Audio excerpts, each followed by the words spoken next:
Alright, so good morning po sa inyong lahat mga kapatid. Pag-usapan natin ngayon, eto ho si Camille Villar na binasag ni OG Diaz dahil ho sa kanyang pangako.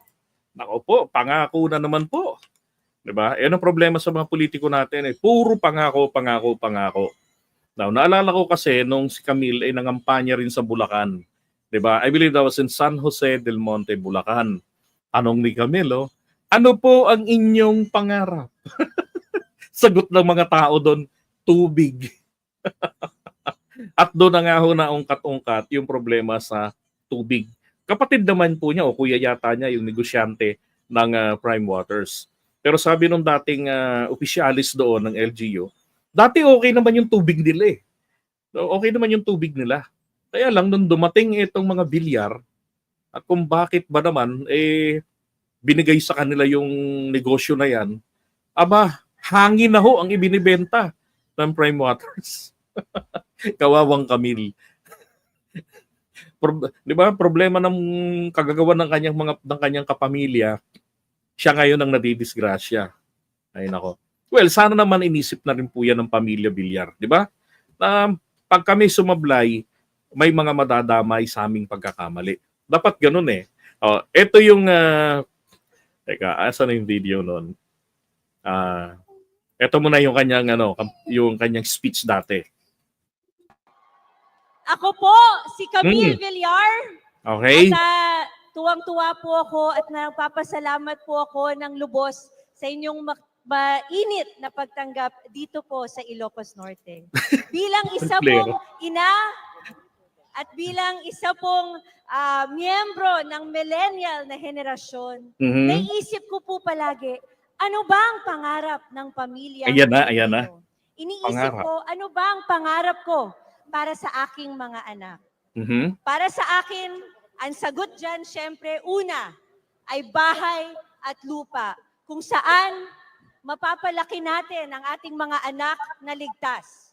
Okay, so bahay at lupa, di ba? Ngayon naman ho, ito naman pong lokong si OG Diaz na bumasag sa kanya. Ito naman ang kanyang sinabi.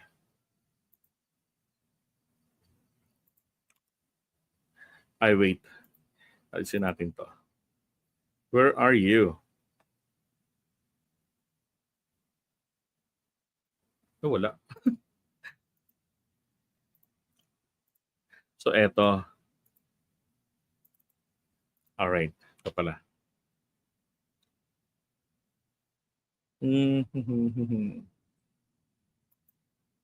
Yon. Okay, so ito yung banat ni OG Diaz. Sabi ni OG Diaz, huwag ka na po mangako ng pabahay para sa bawat pamilyang Pilipino. So, cut ko lang muna.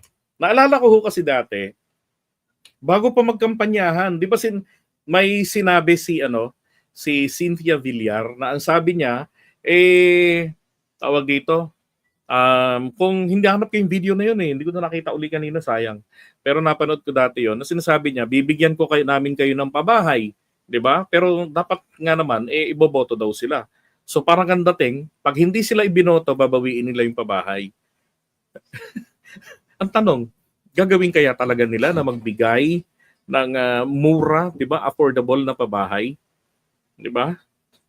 At saka isa pa mga kapatid, kung ikaw ay kandidato, di ba? Ang ipangako mo, ang ikampanya mo, yung tawag dito, ikampanya mo, yung tungkol po sa paggawa ng batas. Di ba? Dapat ganun. Yun ang iyong ikampanya. Hindi yung mala pang presidente. Parang tipong, sagot ko ang inyong pabahay. Ako nang bahala sa inyong bahay. Sagot ko na rin ang inyong buhay. Iaangat ko ang inyong buhay. Anak ng potya. Pag nanalo na,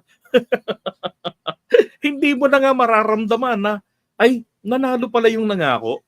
Di ba? Hindi mo na maririnig sa kanya yon. At lalong hindi niya na ginagawa. Classic example nga dyan . Si sa Uniteam dati, si Jinggoy Estrada. Ang bukang bibig ni Jinggoy sa lahat ng campaign sorties namin noon na sinumahan namin, puro ho naman ito ay para sa ano, sa tawag diyan, sa sahod. Itaas ang minimum wage. Sabi niya, mga bayan, pag ako nanalo, napangako sa'yo, gawin natin, tataas natin ang minimum wage. Magkano? Magkano ba yung minimum wage dito sa ano inyo? Magkano? 350. Tapos ang binibili nyo sardinas, pareho rin naman ang presyo ng sardinas ng presyo ng Maynila. Ganun. Sa Manila, magkano bang minimum wage? 600, sabi ng mga tao. Alate. Pag ako nanalo, tataas natin ang inyong minimum wage. Gawin natin 800. 800, no? Parang sa aeroplane siya nun, style. 800. At kapag kinaya pa, gawin na natin 1,000. Nako, hanggang sa huling campaign sortie sa Isabela, kalampagan yung mga tao, tuwan-tuwa sa kanya. Nung nanalo, kamusta na? 'Di ba?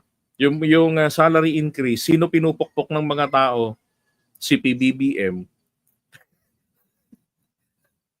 Ay nako, para manalo lang no. Ngayon, dito naman po kay OG Diaz, sabi niya baka pwedeng tulungan mo na lang ang mga kababayan mong magkaroon ng sapat at tuloy-tuloy na tubig mula sa prime water na pag-aari din naman ninyo. That's correct. 'Di ba? Kesa naman sa ipangako niya, yung pong mga taong pinapagakuan niya ng bahay o kung saan naman binibigyan niya ng pag-asa. In fairness, ang sinasabi naman ni Camille doon sa video kanina, susuporta siya sa mga batas at magsusulong rin siya ng mga batas na makakapagbigay ng kabilang na yung sa pabahay na maging abot kaya ang pabahay. 'Di ba? Kaya lang, ang ibig sabihin po rito ni paring OG Diaz ay bago ka mangako ng ganyan, siguraduhin mo na yung bahay na yan hindi magkakaproblema sa tubig. Kasi yung tubig yung problema sa tubig ng ilang mga lugar, pati doon sa Cavite, I believe prime waters din, 'di ba? Doon yata sa Las Piñas din. And then doon sa sa SJDM Bulacan, San Jose del Monte Bulacan, 'di ba? Tubig din, prime water ang problema rin. So, lahat ng hawak ng bilyar ay nanegosyo sa tubig, iisa ang problema. Yung dating kapag kaaraw ay may tumutulo pa sa faucet, nung mahawakan nila, hangin na po ang tumutulo. Alam niyo naman ang metro, umiikot pa rin yan kahit hangin yung lumalabas. Di ba? So, dimetrong hangin ang binibenta nila. Sabi nga, sobrang tanga na ng kababayan natin kapag binoto pa sila. Binoto pa ang mga bilyar na sariling negosyo nila na nagdulot ng problema sa mga mamamayan na hinihingian nila ng boto. 'Di ba? Gusto nila iboto sila. Tapos hindi naman nila nabibigay. Hindi nila kailangang sabi nating solusyonan yung problema na yon dahil yan po ay obligasyon nila. Kung kuya man niya ni Camille ang ang negosyante niyan, well, ganun pa rin yun. Dapat may action siyang gawin. Mas madali pa nga dapat bilang kongresista, representante ng distritong hawak niya ron sa Las Piñas. Di ba? Dapat kausapin yung kapatid, siguraduhin. Di ba? Na magiging maayos na ang supply ng tubig doon sa mga lugar na kung saan sila ang nagsusupply. Di ba? Dapat ganon. Kesa naman sa ganyan ang pangakong pabahay. Parang lang din yan Parang yung sinasabi na bago mo punahin ang puwing bago mo punahin ang muta sa mata ng iyong kapwa, tingnan mo muna yung sarili mo. 'Di ba? Tingnan mo muna. Kasi baka nga mamaya hindi lang pala muta ang meron ka. Kung hindi isang malaking troso nakabalandra sa mata mo. Hindi mo sila nakikita, 'di ba? Ay nako.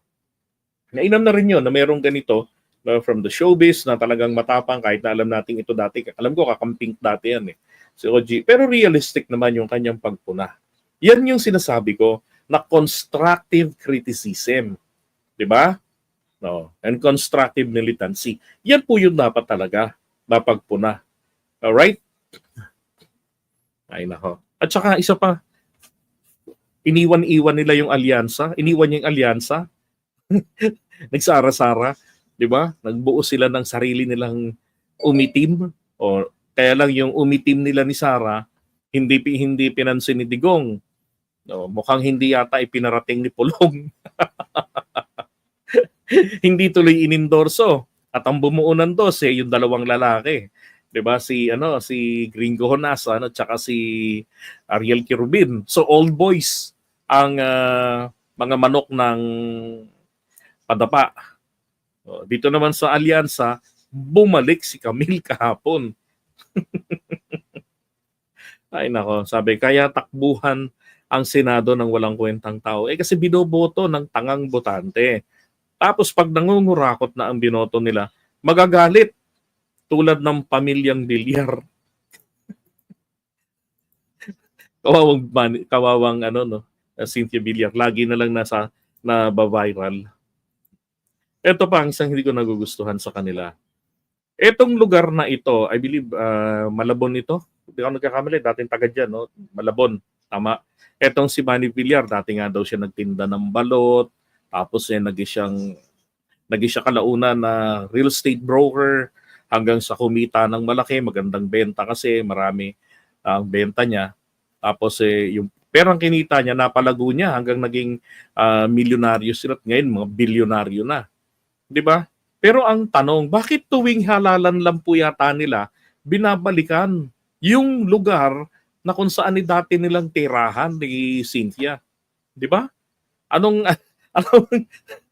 Tsaka bakit kayo naglas Piñas? Hindi lang kayo nagbalabon muna. 'Di ba? O kung nabotas man sila noon. 'Di ba? So this is actually a classic example of poverty porn campaign. 'Di ba? Gagamitin ng mga mahihirap.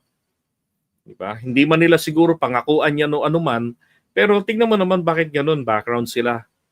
'Di ba? Makamahirap. Charot. No? Bakit nyo sila iniwan?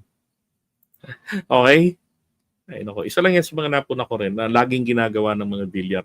Maski nung panahon ng kalakasan pa nito ni Manny Villar. So, Camille, ibig sabihin, wag mong bobolahin ng mga tao ng pabahay dahil hindi na uubra yan sa mga tao. Sinong maniniwala? Di ba? Unang-una, ang binabanggit nyo, pampanguluhan pantrabaho ng presidente yan At ang gobyerno natin, nagbibigay na ng murang pabahay. Ibig nyo bang sabihin, mas magaling ka pa sa programa ng NHA at ng HUD-C? 'Di ba? At ikaw ay makakapag-provide ng mas murang pabahay. Parang yata yun, contrary sa negosyo nyo yun, malulugi kayo. At alam ko, walang negosyanteng nagpapalugi. 'Di ba? Mamigay man yan, pero todo bawi yan sa promotion. So, ang kabig nun, napakalaki para sa kanila. Ay, nako.